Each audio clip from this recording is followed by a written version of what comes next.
আসসালামু আলাইকুম সবাইকে আজকের ক্লাসে স্বাগতম। আজকের ক্লাসের টপিকটি একটু ডিফারেন্ট। আর এই ক্লাসে আসলে এই অধ্যায়ের বা এই সাবজেক্টের আগে ক্লাস নেওয়া হয় নাই। আমি একটু বলে দিই আসলে আজকের ক্লাসটার নেওয়ার উদ্দেশ্যটা কি। সেটা হচ্ছে তোমাদের বাংলার জন্য একটা সাজেশনমূলক ক্লাস এটা আর কি। তো তোমরা দেখা যায় যে বাংলাতে সৃজনশীল লিখবে, তাই না? তো এই তোমরা চাইলে আজকের ক্লাস করলে বুঝতে পারবা যে তোমরা একটা সৃজনশীলে কীভাবে ভালো করে মার্ক পাইতে পারবা। আর টিচারদের চোখ কাড়ে এমন কোন কোন পয়েন্টগুলো আছে যা দেখে তোমরা একটা টিচার জাজ করতে পারবে। তো তোমাদের আগে একটু বলি, সেটা হচ্ছে তোমরা তো দেখা যায় চারটা সৃজনশীল লিখবা। তো কথা হচ্ছে সৃজনশীল 4টা লেখো আর 7টা লেখো। এই সমগ্র বা এতগুলো সৃজনশীল টিচাররা পইরা মার্কিং করা আসলে এটা আসলে সহজ কাজ না, এটা খুব ডিফিকাল্ট। তো টিচাররা কয়েকটা পয়েন্ট দেখে, যে পয়েন্ট উল্লেখ করে একটা স্টুডেন্টকে জাজ করে যে আচ্ছা স্টুডেন্ট কি আসলে কি পারে না। তো কথা হচ্ছে আমি ওই বিষয়গুলো উল্লেখ করে দিব, আর হচ্ছে ওগুলো কেমনে মনে রাখতে হয় সেটা তোমাদেরকে বলে দিব। তো এই ক্লাসটা করলে আসলে তোমরা কম লেখায় কীভাবে একটা টিচার থেকে ভালো একটা মার্কস নিয়ে আসতে পারবা, আর হচ্ছে একটা টিচার কিভাবে তোমার প্রথম লেখা দেখেই আসলে টিচার গইলা যাবে, কি হাত খুলে মার্ক দিবে, এইটা আর কি তোমাদের আর কি বোঝানোর চেষ্টা করব। আর কিছু ট্রিক্স শেয়ার করব। তো ট্রিক্স যাদের দরকার তারা শেষ পর্যন্ত দেখবা।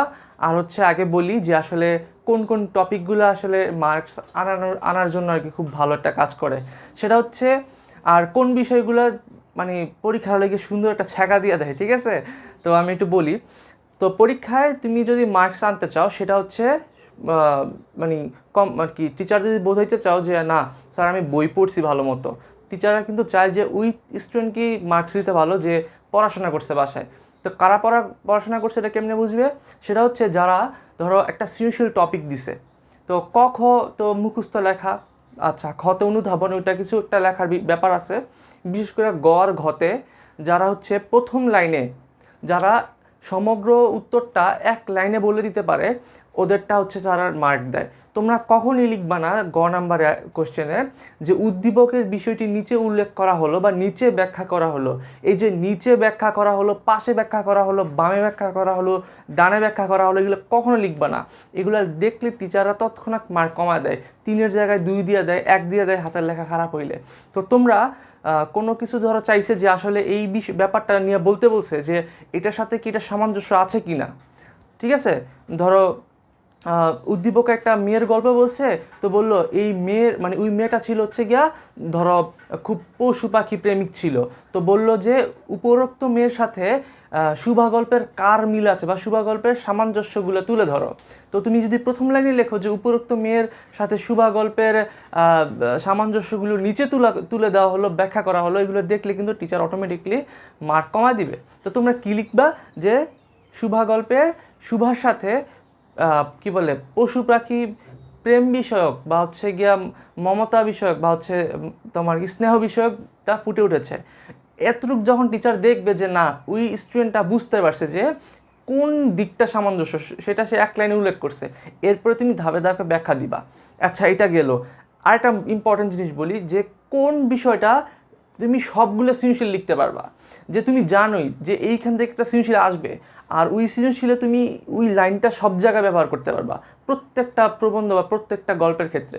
সেটা হচ্ছে কোন গল্প কোন জায়গা থেকে সংকলন করা হয়েছে বা নেওয়া হয়েছে, গৃহীত করা হয়েছে, এই টপিকটা তোমরা যে কোনো সৃজনশীলের গতে বা ঘতে উল্লেখ করতে পারবা। টিচাররা তুমি যখন যে কোনো ব্যাখ্যাই চাইলো, তুমি লিখলা যে এই গল্পটা বা মমতাদি গল্পটা সরীসৃপ আর কি গ্রন্থ থেকে নেওয়া সংকলিত করা হয়েছে, তখন টিচার কিন্তু বুঝে যাবে যে না এই স্টুডেন্টটা বই পড়ছে, সে জানে। তো এই যে এই লাইনগুলা এগুলো কিন্তু যেই কোনো টপিকের জন্য উল্লেখযোগ্য, বা যেই কোনো সৃজনশীলই হোক না কেন, ধরো মমতাদি সম্পর্কে তুমি এই লাইনটা জুড়ে দিতে পারবা। আর তখনই টিচারদের আসলে নজরটা তুমি আর কি তোমার দিকে টেনে আনতে পারবা, আর টিচার তোমার এই লাইনটা দেখে বুঝতে পারবে যে না ও বই পড়ছে, ও জানে। তো এখন আজকে আমি এই সবগুলো বিষয় বলবো। আর একটা পয়েন্ট বলি, সেটা হচ্ছে যেটা তোমাদের পরীক্ষায় সুন্দর মতো ছ্যাঁকা দেওয়া যায়, সেটা হচ্ছে লেখকদের নাম দেয়, লেখক লেখিকাদের নাম দেয়, আর এই নামের বানান তোমরা লিখতে পারো না। হয়তো নাম জানো কিন্তু বানানটা তোমরা জানো না। তো আমি তোমাদেরকে বলবো যে নামটা বানানগুলো খুব ভালো করে খেয়াল করতে। তাহলে কি হবে যে পরীক্ষা হলে তুমি সুন্দর করে কত জায়গায় যে ভুল হওয়ার সম্ভাবনা থাকে, চন্দ্রবিন্দু কোথায়, কোন নামটা একসাথে ছিল, এগুলো পরীক্ষার হলে খেয়াল থাকে না। তো কথা হচ্ছে নামগুলো অবশ্যই ভালো করে খেয়াল করবে, আর নামগুলো দেখা যায় কতে আইসা পড়ে, তারপর হচ্ছে তোমার বহু নির্বাচনীতে আইসা পড়তে পারে, আর কোন কবিতা কোন গল্প কোন জায়গা থেকে সংকলন করা হয়েছে এটা তো অনেক ইম্পর্টেন্ট একটা জিনিস, এটা পরীক্ষা থাকেই, অধিকাংশ পরীক্ষায় থাকে। তো তোমরা আশা করি এই জিনিসগুলো পড়বা। তো আমি কিছু গল্প আকারে তোমাদের সংক্ষেপে বোঝানোর ট্রাই করব তোমাদের এই যে বাংলা থেকে।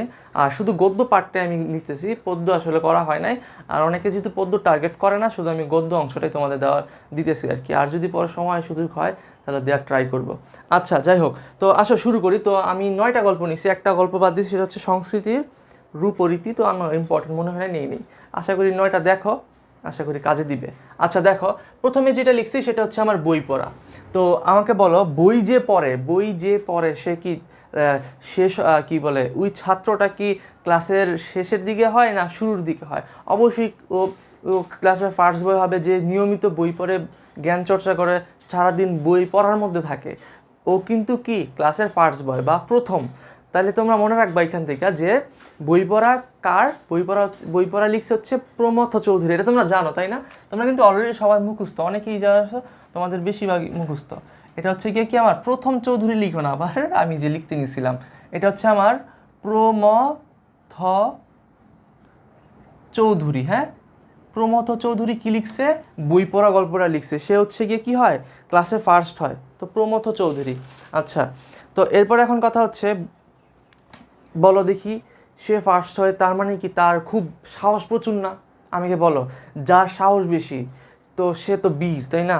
ওর বলও বেশি, ওর সাহস বেশি, সে পড়াশোনা করে সবসময় ফার্স্ট হয়, তার মধ্যে কোনো ভয়ভীতি নাই। তো মনে রাখবা, তাহলে এই জন্য সে তো প্রথম হয়। তো প্রথমে কে থাকে? কোনো সৈন্য দলের প্রথমে কে থাকে? অবশ্যই যে বীর থাকে। মনে রাখবা, প্রমথ চৌধুরীর আরেক নাম হচ্ছে বীরবল, ওর ছদ্মনাম আর কি।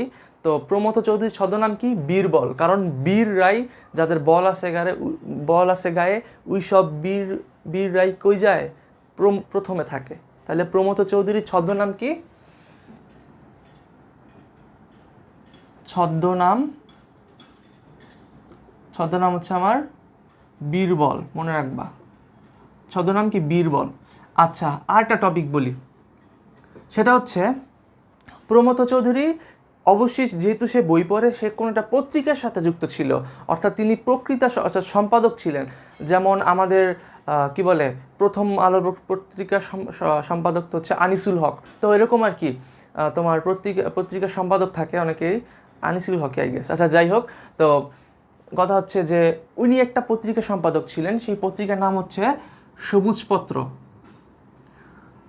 সবুজপত্র পত্রিকার সম্পাদক, এটা ইম্পর্টেন্ট, এই জন্য তোমাদের পড়াচ্ছি। পত্রিকার উনি ছিলেন সম্পাদক। আচ্ছা, তো আমাদের এখান থেকে আর কিছু লিখতে হবে না, তবে একটা জিনিস মনে রাখবা, সেটা হচ্ছে এই প্রমথ চৌধুরীর এই বই পড়া থেকে সংকলন করা হয়েছে। তো সংকলন করা হচ্ছে, মনে করো, বলো দেখি বইয়ের মধ্যে কি থাকে? প্রবন্ধ রচনা, এগুলো কই থাকে? বইয়ের মধ্যে থাকে না? মনে রাখবা, বই পড়া প্রবন্ধ সমগ্র থেকে নির্বাচন করা হয়েছে। প্রবন্ধ সমগ্র থেকে নির্বাচন, লেখাটা আসে কিনা একটু খেয়াল করি।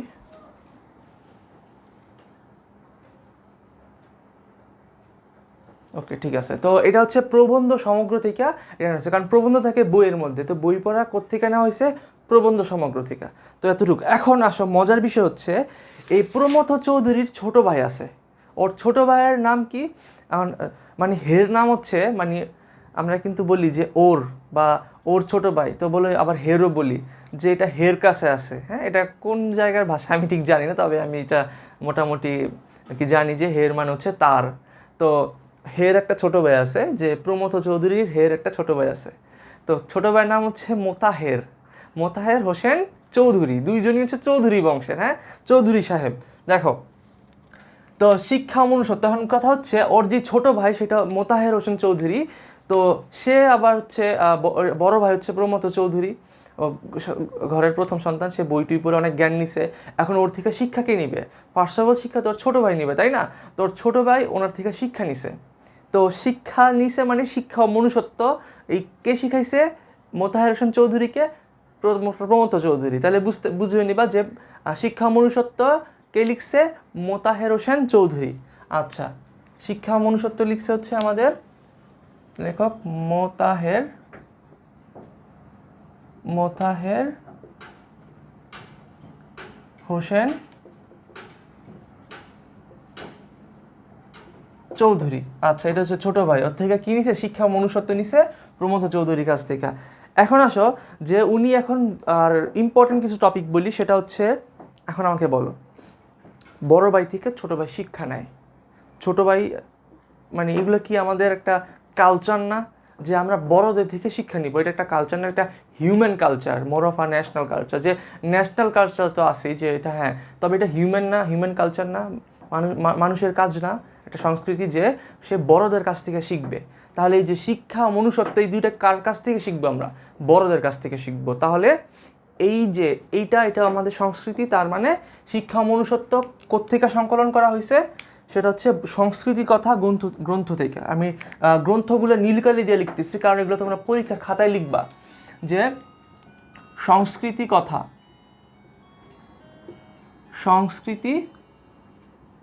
কথা গ্রন্থ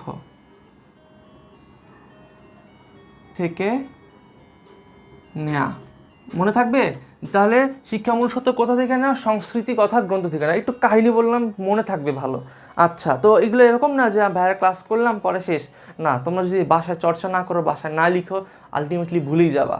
তো তোমরা যদি একটু ছন্দে, একটু গল্পে, একটু লজিকের সাহায্যে যদি আমরা একটু চিন্তা করার ট্রাই করি, তাহলে এগুলো আমাদের ব্রেনে স্থায়ী হয়ে যাওয়ার চান্স অনেক বেশি, আর হয়ও। আচ্ছা, এখন আমরা চলে যাই মোতাহার হোসেন চৌধুরী। আর ওনার দুইটা গ্রন্থ আছে, মনে রাখবা, সভ্যতা ও সুখ। ওনার দুইটা কিসের নাম? এটা হচ্ছে ওনার দুইটা অনুবাদ গ্রন্থ, অর্থাৎ অন্য একটা ভাষা থেকে বাংলা ভাষায় রূপান্তর করছে। একটা হচ্ছে গিয়ে সভ্যতা, আর একটা হচ্ছে গিয়ে সুখ। এই দুইটা বই হচ্ছে গিয়ে তার অনুবাদ গ্রন্থ। যাই হোক, গেল শিক্ষা মনুষ্যত্ব। সবচেয়ে মজার ব্যাপার আসো মমতাদির মধ্যে। দেখো, এখানে কিন্তু দুইটা শব্দ, একটা হচ্ছে মমতা, একটা হচ্ছে দি। অর্থাৎ এখানে একটা দিদির নাম বলা হয়েছে, যার নাম হচ্ছে মমতা। তো মমতা দি, এখন আমাকে বলো, মমতা একটা কিন্তু অ্যাডজেক্টিভ, অর্থাৎ মমতা, স্নেহ, একটা হচ্ছে কি কেয়ারিং, এইসব বিষয়গুলো আসে।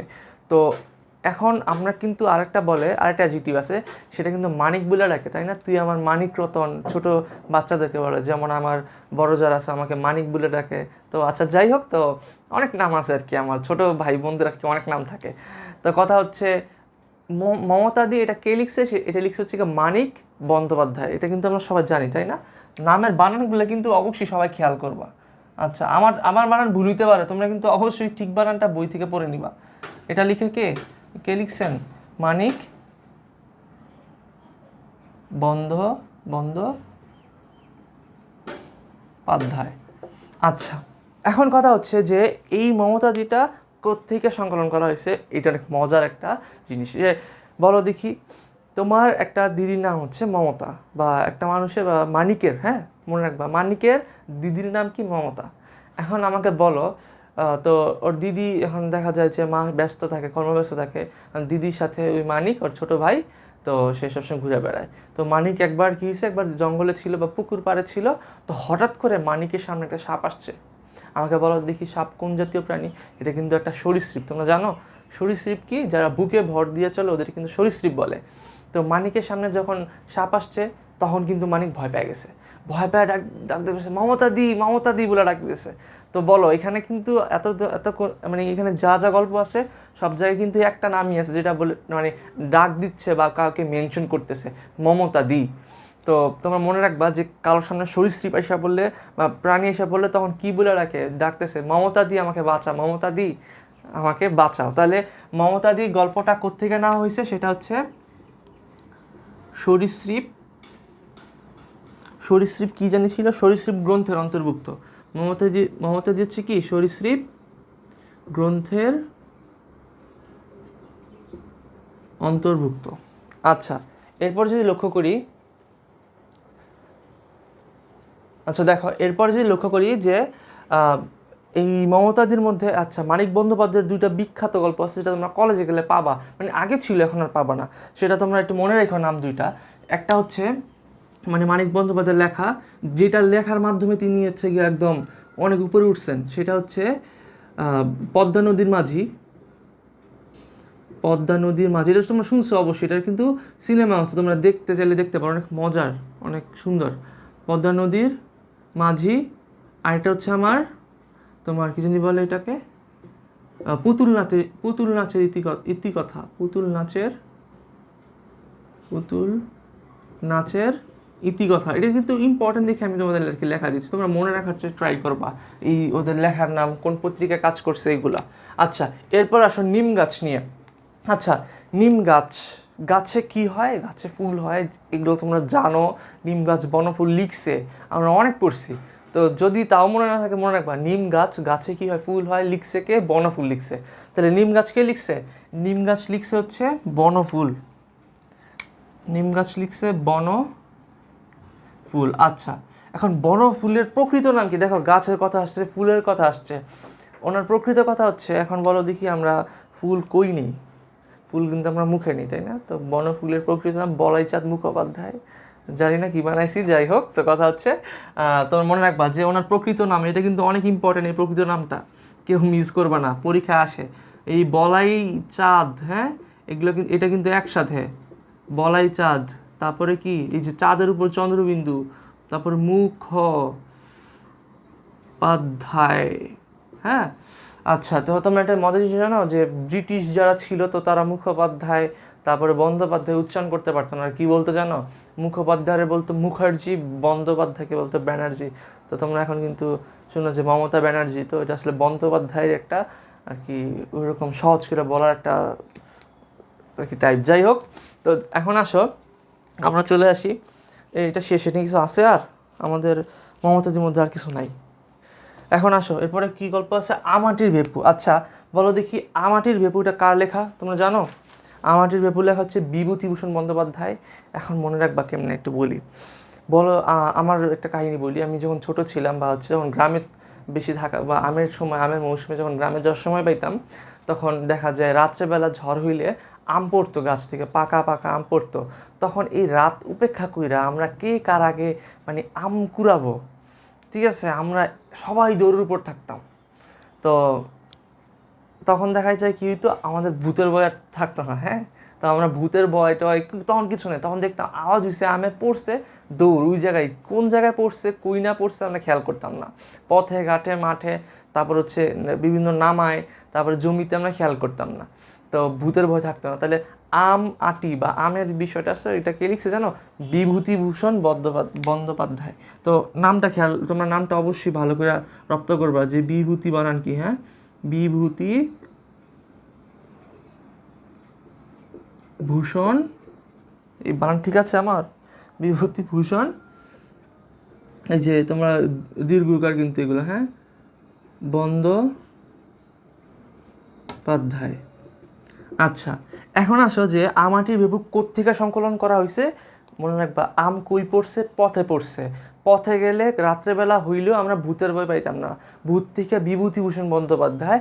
আর আমরা যেহেতু পথে ঘাটে থেকে করেছি, পথের পাঁচালী থেকে কী করা হয়েছে, উপন্যাস থেকে সংগ্রহ করা হয়েছে। এটা হচ্ছে পথের পাঁচালী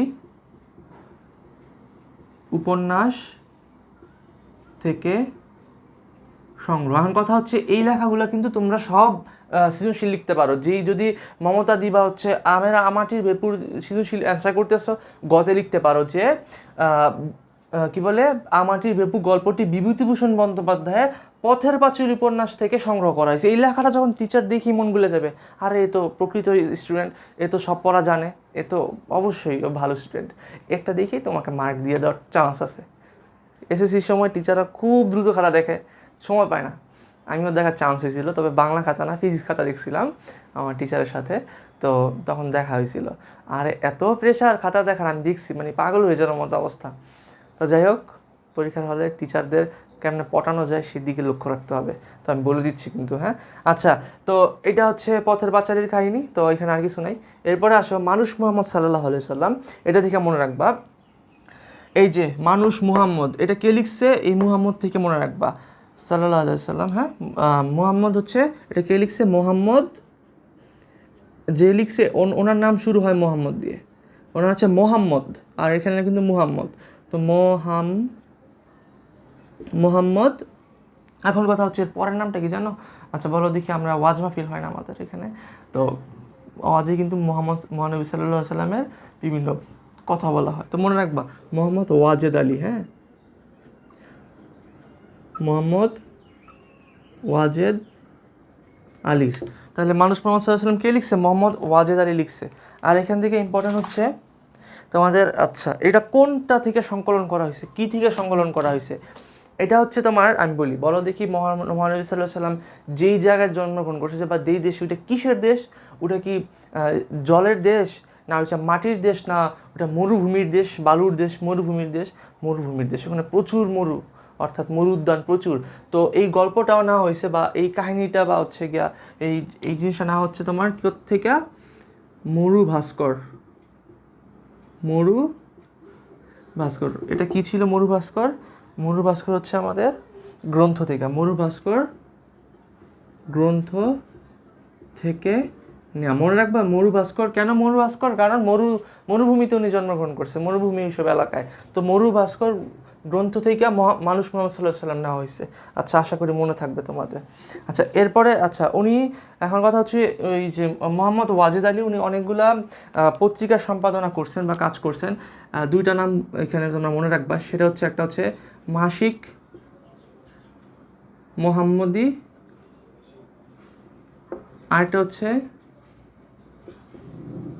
আরেকটা মনে হয় দৈনিক মোহাম্মদী, হ্যাঁ। আরেকটা হচ্ছে আমার দৈনিক মোহাম্মদী। এই দুইটা পত্রিকায় উনি কর্মরত ছিলেন আর কি। যাই হোক, একটুকি ছিল। এখন প্রবাস বন্ধু কে লিখছে? প্রবাস বন্ধু বেশিরভাগ মানুষ চলে যায় সৌদি আরব। তো মনে রাখবা প্রবাস বন্ধু মানে উনি সৌদি আরব থাকেন। তো প্রবাস বন্ধু মানে সৌদি, হ্যাঁ। সৈয়দ মুজতবা আলী কে লিখছে? প্রবাস বন্ধু সৈয়দ মুজতবা আলী, মনে রাখবা সৈয়দ মুজতবা আলী। আচ্ছা, এখন প্রবাস বন্ধুর কি লিখছে? এটা কোত্থেকে নেওয়া হয়েছে জানো? এটা নেওয়া হয়েছে দেশে বিদেশে থেকে নেওয়া হয়েছে, আই গেস, হ্যাঁ, দেশে বিদেশে। কেন দেশে বিদেশে? প্রবাস মানে বাইরে, তো বাইরে মানে দেশে বিদেশে, তাই না? তো এটা কোত্থেকে নেওয়া হয়েছে? দেশে বিদেশে গ্রন্থের অংশ। এটা হচ্ছে দেশে বিদেশে গ্রন্থের অংশ।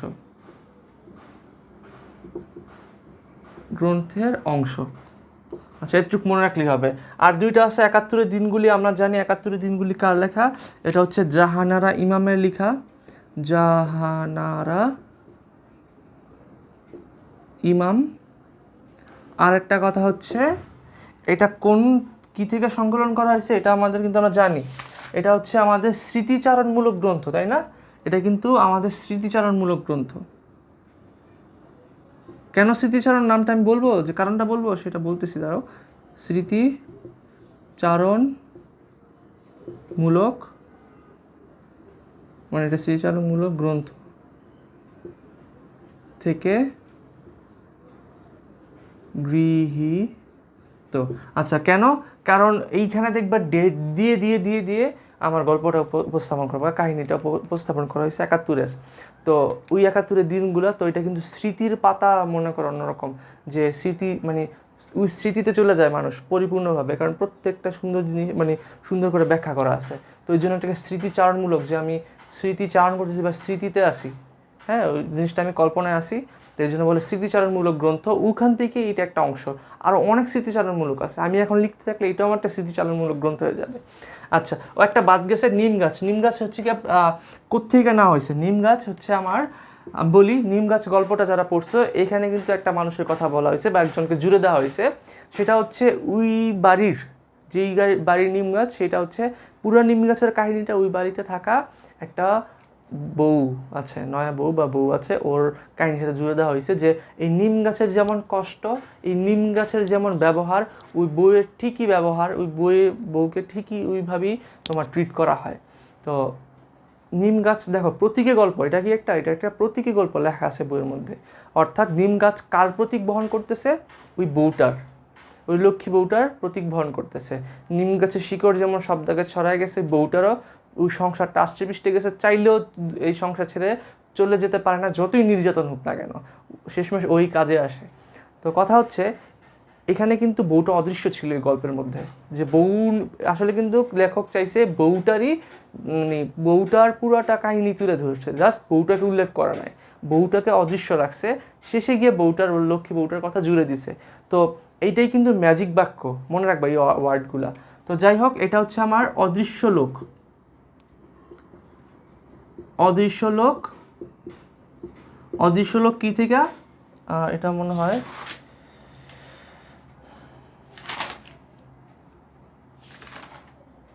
অদৃশ্য লোক, এটা কি কাব্যগ্রন্থ, সরি, অদৃশ্য লোক গ্রন্থ থেকে, হ্যাঁ অদৃশ্য লোক গ্রন্থ থেকে সংকলিত, হ্যাঁ আচ্ছা গ্রন্থ থেকে। আর এটা হচ্ছে একটা প্রতীকী গল্প, এটা একটা প্রতীকী গল্প।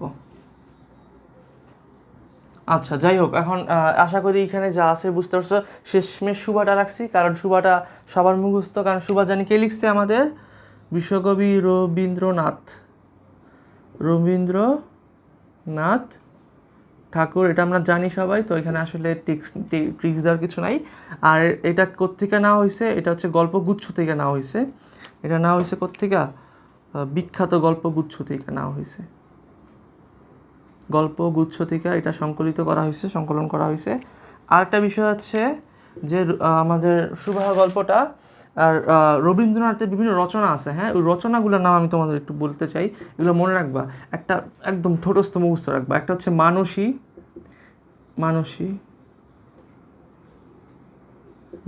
একটা হচ্ছে তোমার একটা হচ্ছে সোনার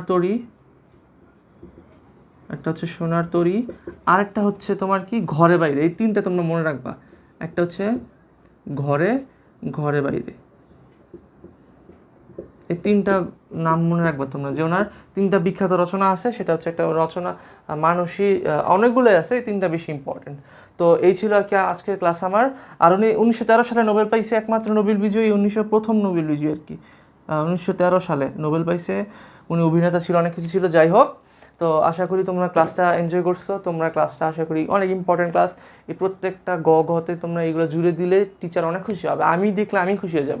তোমরা চিন্তা করো, একটা স্টুডেন্টকে জাজ করবা, যে বেশি সুন্দর করে তোমাকে সহজে বুঝিয়ে দিতে পারবে যে না স্যার আমি ভালো যোগ্য নাম্বারটা পাওয়ার, সেই নাম্বারটা পাবে। দেখা হবে পরবর্তী ক্লাসে। আশা করি সবাই এরকম নোট করে লিখে পড়ে ফেলবা এগুলো সব কিছু। এগুলো অনেক ইম্পর্টেন্ট জিনিস, পরীক্ষায় এমসিকিউতে আসে, সিকিউতে আসে, নিজের নাম্বার পাওয়ার জন্য এগুলো ব্যবহার করা হয়। দেখা হচ্ছে পরবর্তী ক্লাসে। আল্লাহ হাফেজ।